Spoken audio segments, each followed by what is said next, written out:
Bab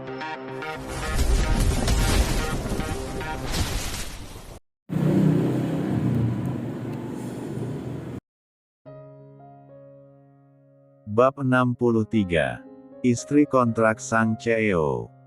Dua wanita yang berstatus sebagai istri sah dan mantan pacar dari bara itu, sedang duduk berdampingan di bangku panjang sebuah taman.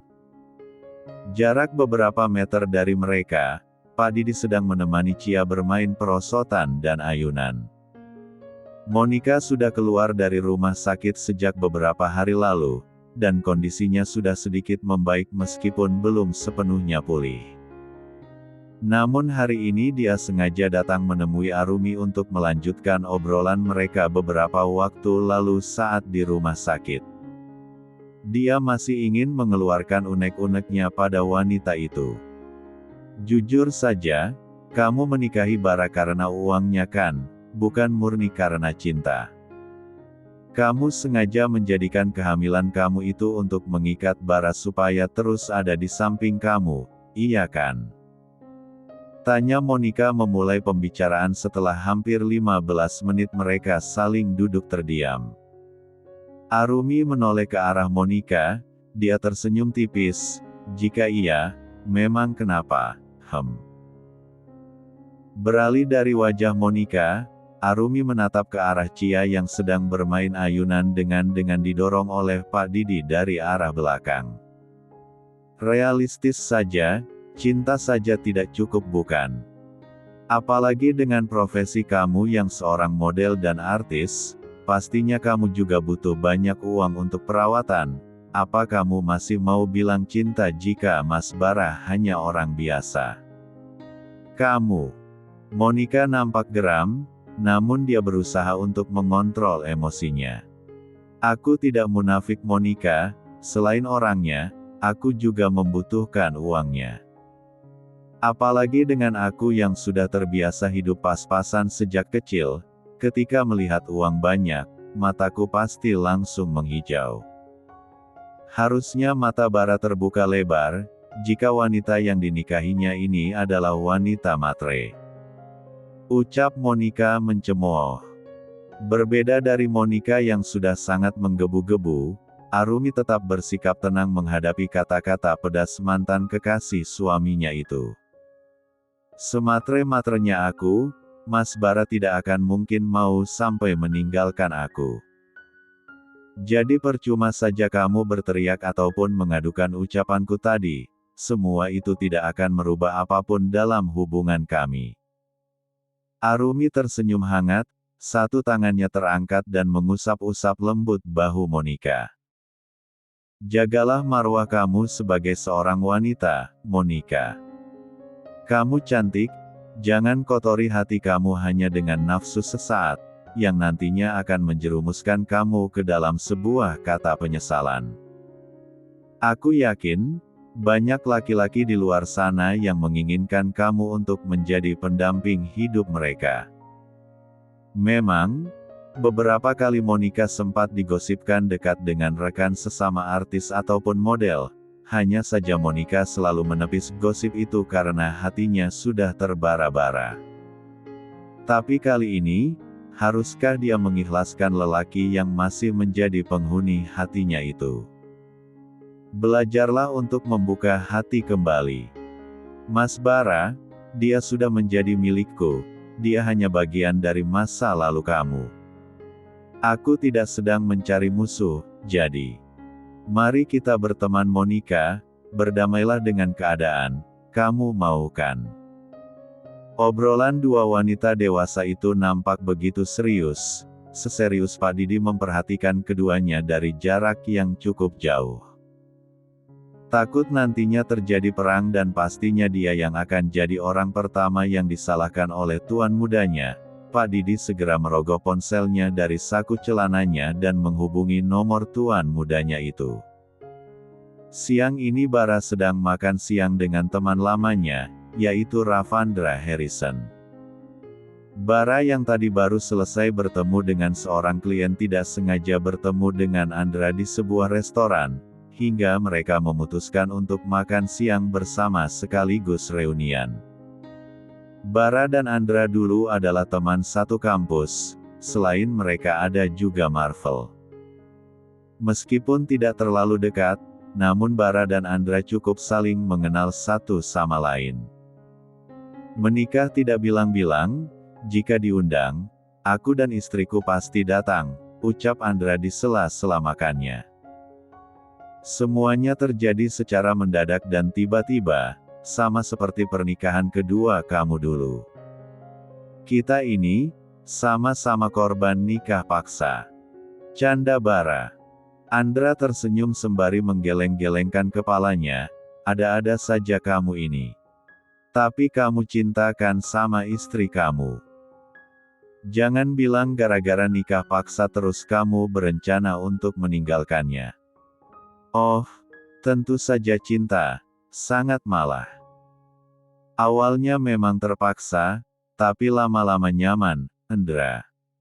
Beberapa jam saja tidak melihat wajahnya, aku sudah sangat rindu, jawab Bara sambil mesam-mesem.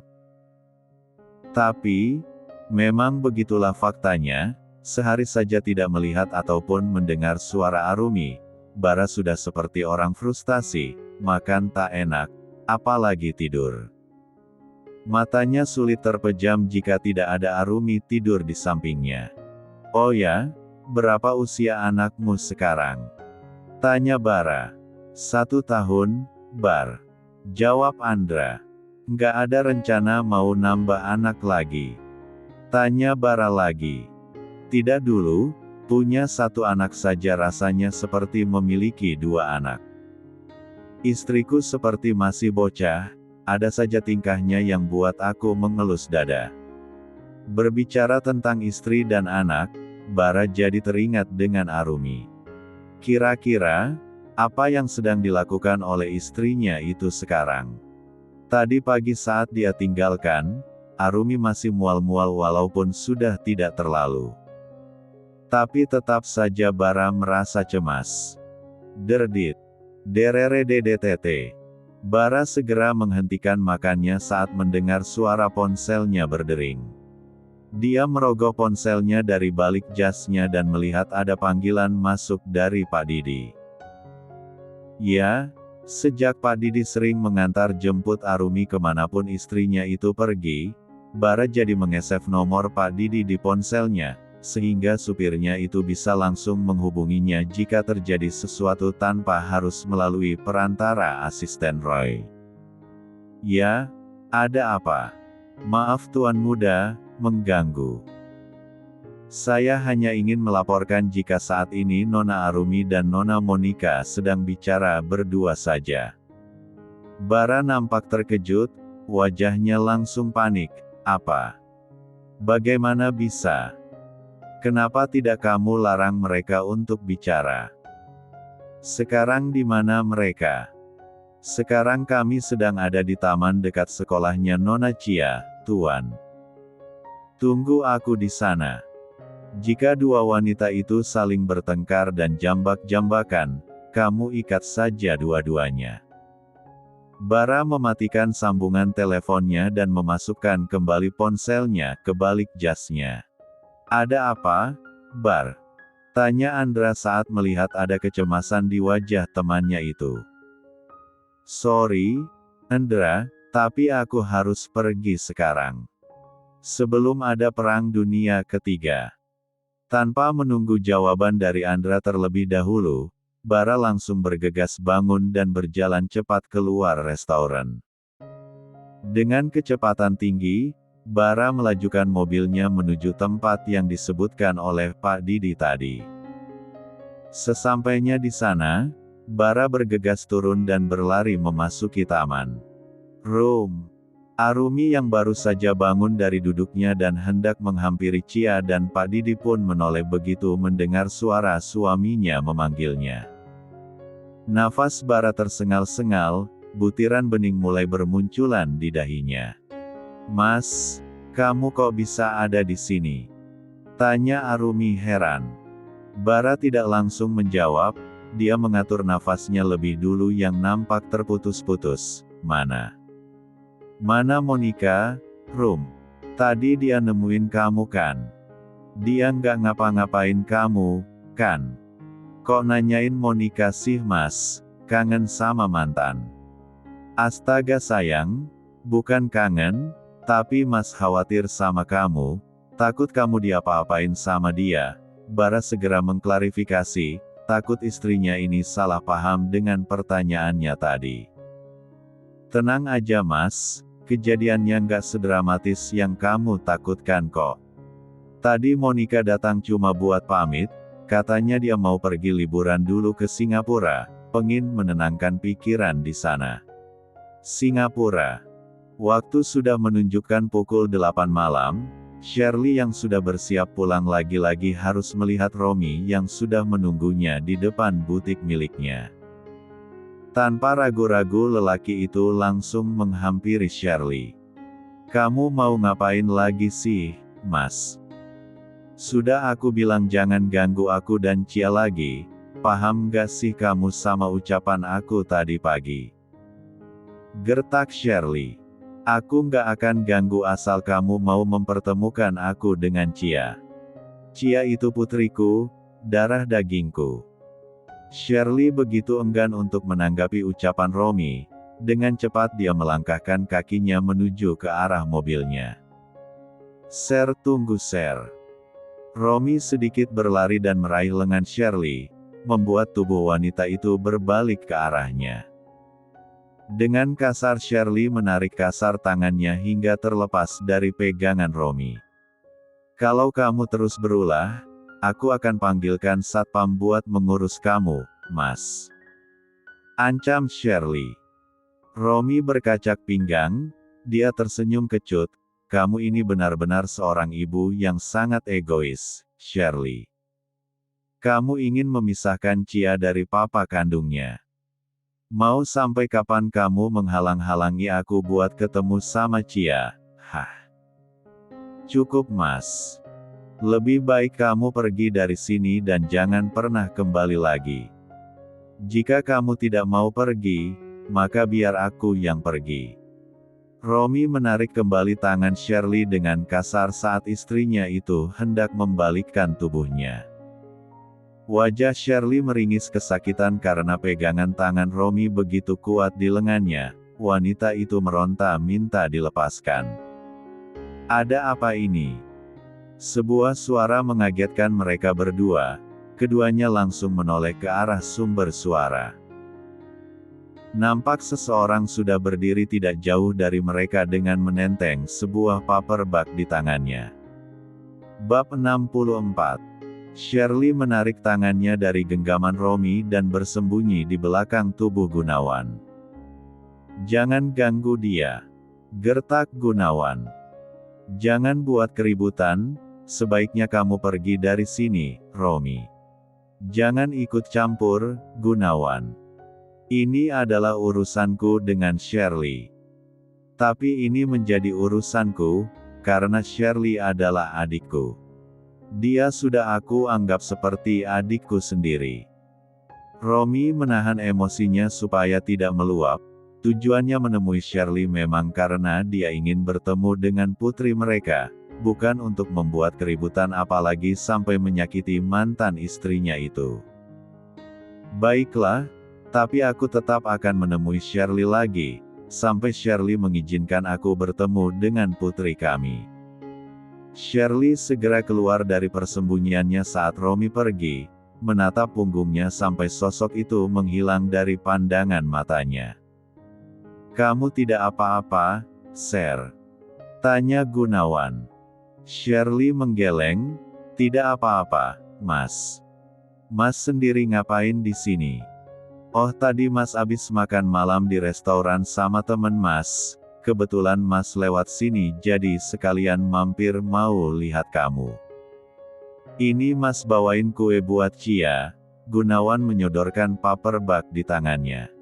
Sempat ragu, Shirley menerima paperback itu dari tangan Gunawan. Terima kasih Mas, kebetulan aku juga sudah mau pulang sebenarnya, takut Cia nungguin. Kalau begitu aku pamit pulang dulu ya Mas. Gunawan mengangguk, silahkan, hati-hati di jalan ya. Gunawan melangkahkan kakinya mendekati mobil Shirley. Dia membantu Shirley membukakan pintu mobil dan menutupnya kembali setelah Shirley naik. Dari kejauhan, Romy yang belum benar-benar pergi terus memperhatikan interaksi dua orang itu, sampai mobil Shirley berlalu pergi meninggalkan area butik. Kedua tangan Romy mengepal kuat. Delia sedang mondar-mandir di dalam kamarnya, wajahnya nampak sangat gelisah. Dia terus memikirkan tawaran pria bertopeng yang mengajaknya untuk bekerja sama. Delia memang cukup tertarik dengan tawaran pria itu, terlebih sekarang dia merasa diperlakukan seperti sampah oleh suami dan keluarga suaminya itu. Jika saja Bara tidak menunjukkan video dirinya dengan Anton, pastinya dia bisa menjadi menantu kesayangan keluarga Prayoga. Meskipun tinggal di atap yang sama, Delia dan Randi memang tidur di kamar yang terpisah. Beberapa kali Delia mencoba menggoda Randi dengan pakaian-pakaian seksi, namun Randi sama sekali tidak tertarik padanya, yang ada dia malah mendapatkan hinaan dan cemoohan dari suaminya itu. Delia mengambil ponselnya dari atas nakas dan memasukkan nomor yang tertera di kertas yang dia dapatkan tadi. Delia mencoba menghubungi nomor tersebut. Cukup lama dia menunggu hingga akhirnya suara seseorang menyambut panggilannya. "Bagaimana? Sudah kamu pikirkan baik-baik ajakanku?" Meskipun baru pertama kali berbicara di telepon, Delia tahu jika yang sedang berbicara dengannya sekarang memang suara Meres, pria misterius yang menemuinya tadi pagi. "Ya, aku terima kerja sama Anda. Tapi aku ingin Anda melakukan sesuatu untukku," ucap Delia. "Katakan, apa yang bisa aku lakukan untukmu?" Delia menyunggingkan senyum miring. "Aku ingin." Seperti malam-malam sebelumnya, Arumi sedang mengajari Chia belajar setelah sempat absen beberapa hari. Sementara Bara tengah duduk bersandar pada punggung sofa sambil memperhatikan wajah istrinya. Sebenarnya Bara masih penasaran dengan apa yang diobrolkan oleh Arumi dan Monica tadi siang. Kenapa tiba-tiba Monica bisa berpamitan pada Arumi jika dia mau pergi ke Singapura, bahkan tidak ada adegan jambak-jambakan seperti yang dia takutkan. Sungguh sangat tidak masuk di akal. "Mas." Bara tersentak kaget mendengar panggilan Arumi yang sedikit keras itu, sementara Chia sudah berdiri dengan memegang buku-bukunya dan bersiap pergi ke kamarnya karena mereka sudah selesai belajarnya. "Mas, kamu aku panggil-panggil dari tadi juga, mikirin apa sih?" tanya Arumi. Bara nampak gelagapan, dia segera memposisikan duduknya dengan tegak. "Oh, nggak mikirin apa-apa, sayang. Sudah selesai belajarnya." Bara menoleh ke arah Chia yang berdiri di samping Arumi. "Chia, kamu masuk kamar dan tidur ya, nggak usah nunggu mama kamu pulang, oke Kak?" Kini hanya tinggal mereka berdua di ruang tengah. Bara menarik pergelangan tangan Arumi saat istrinya itu hendak berbalik pergi. Arumi pun jatuh terduduk di pangkuan sang suami. "Mau kemana, Rum?" "Mas, nanti ada yang lihat ih." Arumi hendak bangun, namun Bara menahan pinggangnya. "Biarin aja ada yang lihat, abis Mas kangen sama kamu. Ketemu tiap hari juga Mas pakai acara kangen-kangen segala." Arumi tiba-tiba terdiam, wajahnya mendadak murung. "Mas. Hihimm. Sebenarnya aku. Tiba-tiba aku pengen makan yang segar-segar Mas. Tapi aku lihat di kulkas nggak ada yang aku pengen."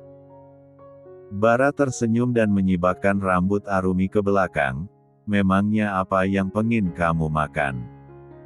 Biar Mas beliin." "Tapi ini sudah malam Mas, nggak usah.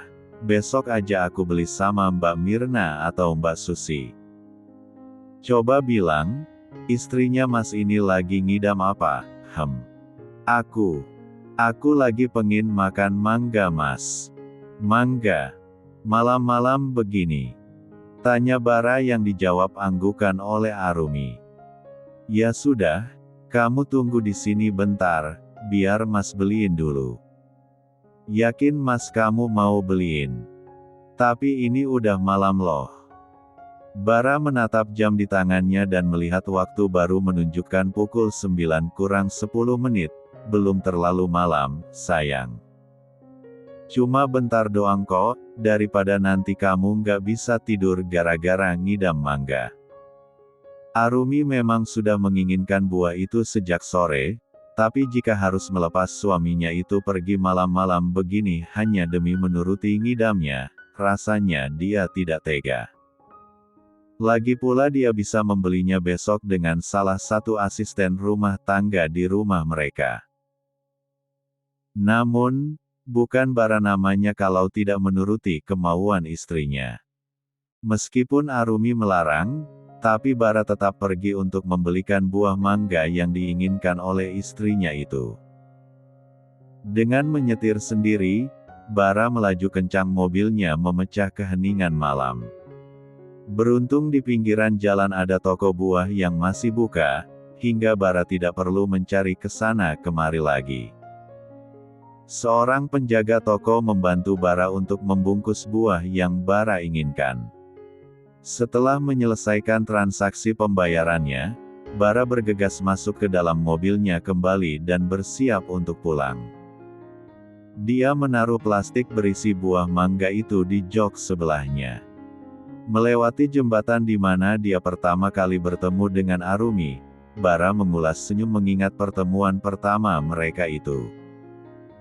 Dia tidak menyangka jika pertemuan dan pertolongan yang dia berikan pada wanita itu akan membawanya berlanjut pada hubungan yang lebih serius seperti sekarang ini.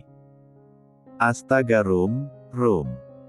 Jika waktu itu kamu jadi loncat, pasti aku sudah dihantui sama kamu setiap lewat jembatan ini, batinnya sambil tersenyum.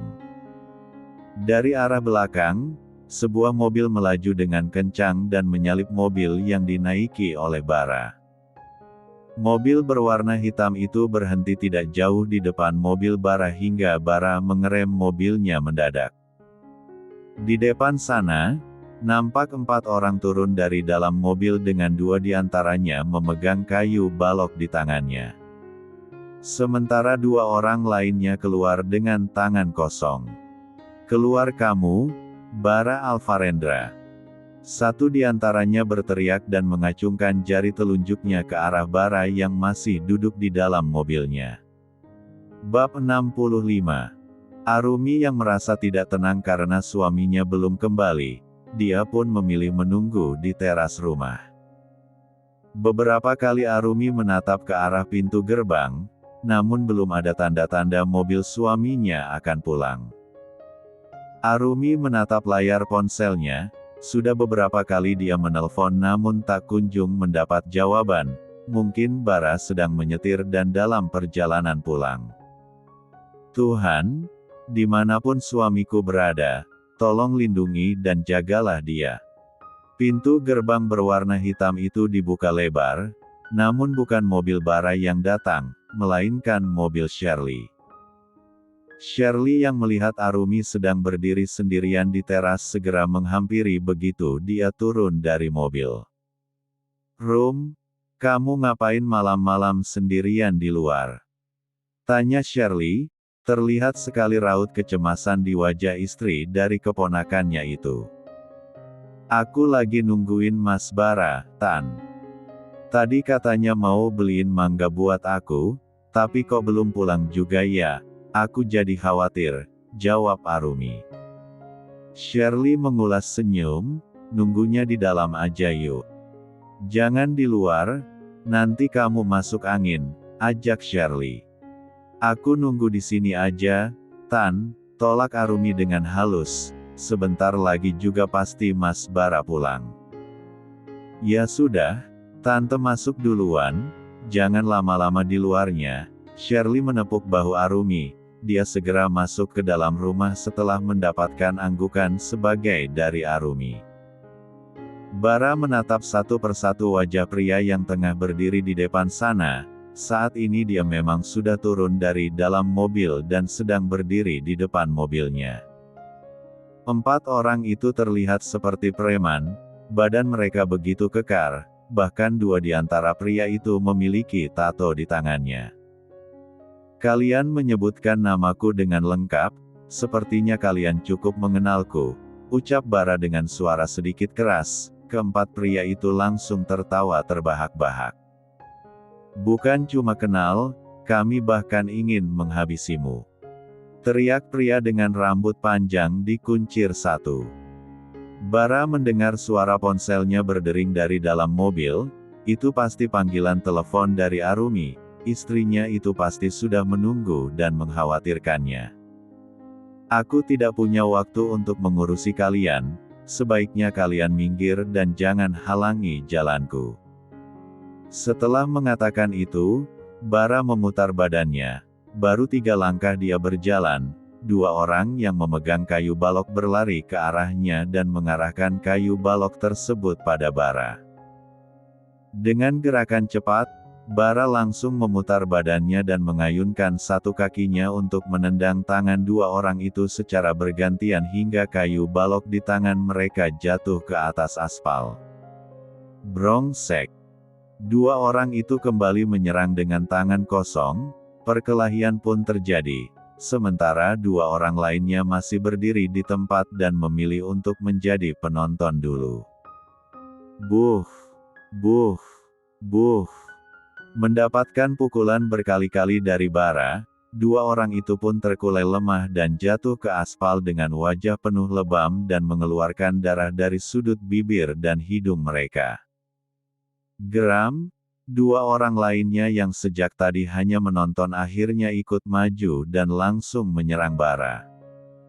Sempat mendapatkan pukulan di wajah dan di perut, Bara kembali melawan 2 orang itu dan mengeluarkan sebuah pisau lipat dari saku jaketnya. Masih mau melawan atau aku tusuk kalian dengan pisau ini?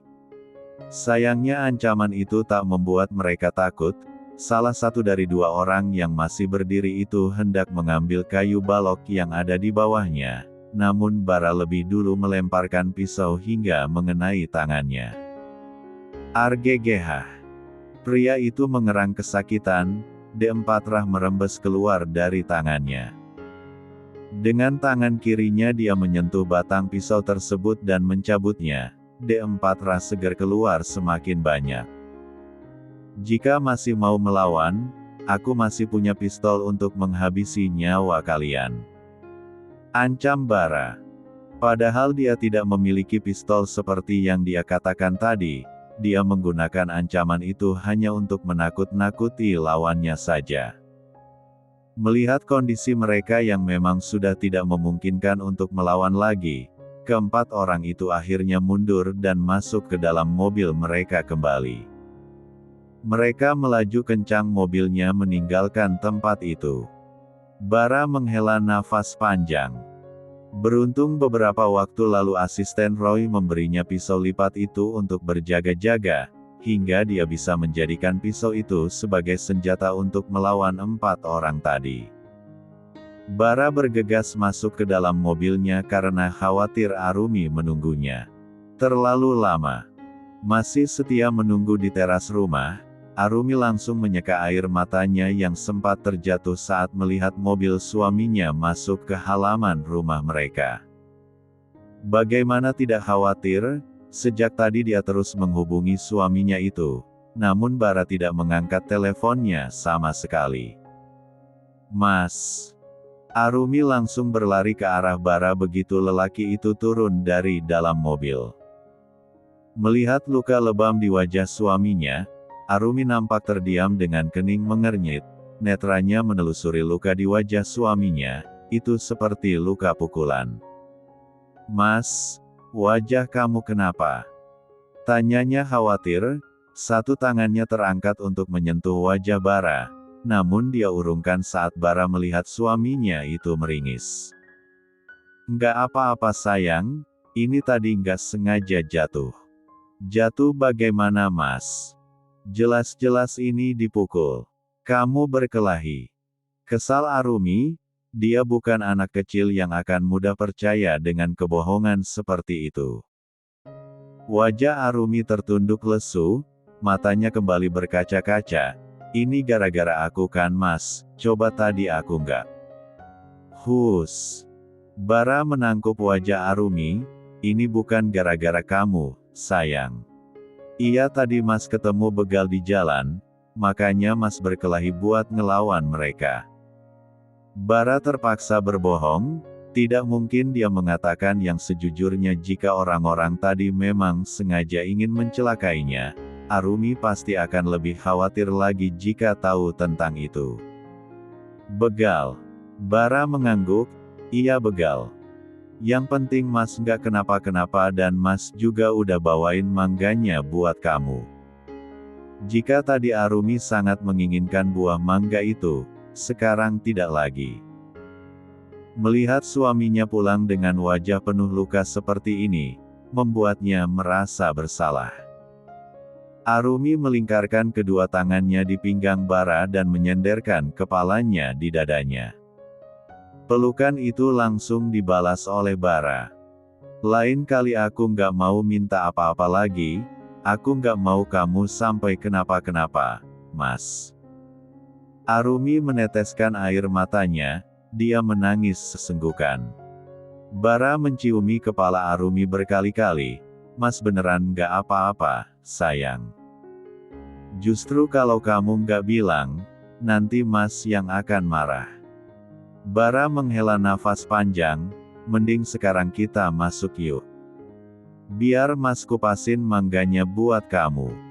Namun, Arumi masih enggan untuk melepaskan pelukannya, dia semakin membenamkan wajahnya di dada suaminya. Akhirnya, Bara pun mengalah dan membiarkan Arumi untuk memeluknya dulu sampai puas. Dia tahu istrinya ini pasti sangat khawatir saat melihat dia pulang dengan luka lebam di wajah. Siapa sebenarnya orang-orang tadi? Aku yakin, mereka pasti orang-orang suruhan. Tapi, siapa yang sudah menyuruh mereka?